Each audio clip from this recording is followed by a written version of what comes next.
Well, let's get some more analysis on the Democratic National Convention now and cross over to speak to Morris Reid, a former official for Bill Clinton, the former US president.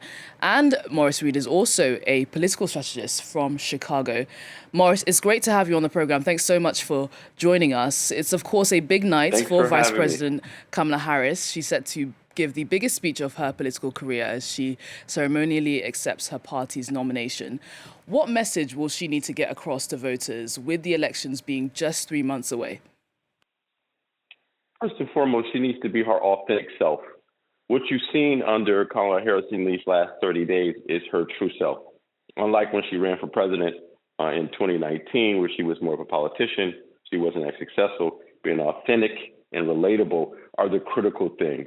But most importantly, as those two are, she must speak to American people's fears, dreams, and aspirations. She needs to talk in terms, just like her vice president selection, the governor, talk in terms that Americans understand. They care about inflation. They care about gas prices. They care about rent. She needs to talk to them in a way that's relatable, that's understandable, but they feel that their presidential candidate understands their issues.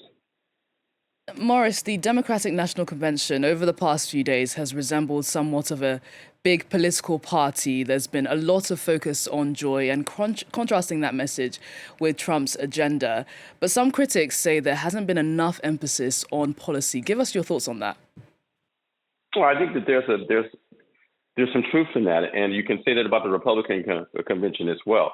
One of the things that they need to do right now is to really build the enthusiasm gap. As you know, Democrats were not in a great place 30 days ago. They've now built that enthusiasm gap. They now need to turn that enthusiasm to actual messaging, voter identification, and motivate people to get to the polls. So that criticism is fair, and I think that Harris has to do this today, beginning today, paint that narrative, continue to push the narrative through the debate, and start to speak to the American people on issues that really matter to them, policy-driven issues, but pocketbook issues really more than anything else. And I think we can all agree that there's been quite a bit of electricity coming out of Chicago over the past few days from this convention. How do you think the Trump camp is feeling right now after seeing all of this sort of partying and revelry going on in Chicago? Well, this is always one thing about politics. It's never as good as you think or never as bad as you think. It looks pretty good for the Democrats right now, particularly as it looked 30 days ago. It looks challenging for Republicans, again, from 30 days ago. But we're in the beginning of the real race. Post-convention, into the debate, mid-October, that's really what will decide the vote and who's going to win this election. So yeah, it seems great for the Democrats right now. It's important that they have enthusiasm and connect with their base. But the race really starts post the convention, the debate, and then getting into the real issues in October. Maybe it is too early to speak on the polls, but have we seen the Democratic National Convention have any sort of impacts on the polls right now? Sure. Anytime you have, look at the same thing with what Trump had. Anytime you select your vice president, anytime you go to your convention, you always get a bump.